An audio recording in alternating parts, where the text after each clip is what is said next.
Dhaka two London Heathrow এয়ারপোর্টে 20শে September 2024 one way ticket economy ক্লাসের একজন অ্যাডাল্ট পার্সনের জন্য। দেখুন 321টি ফ্লাইট রয়েছে।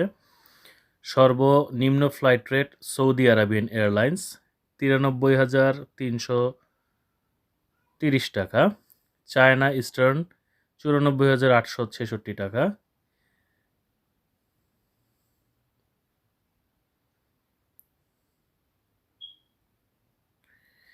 এখানে রয়েছে ইন্ডিগো এয়ারলাইন্স 97,250 টাকা, সৌদি আরবিয়ান এয়ারলাইন্স আরেকটি রয়েছে 1,03,000 টাকা, এমিরেটস একটি দুবাইয়ে ট্রানজিট নেবে 1,04,000 টাকা। দেখে নিলেন আগামী 20শে সেপ্টেম্বর ঢাকা টু লন্ডন সর্বনিম্ন ফ্লাইট।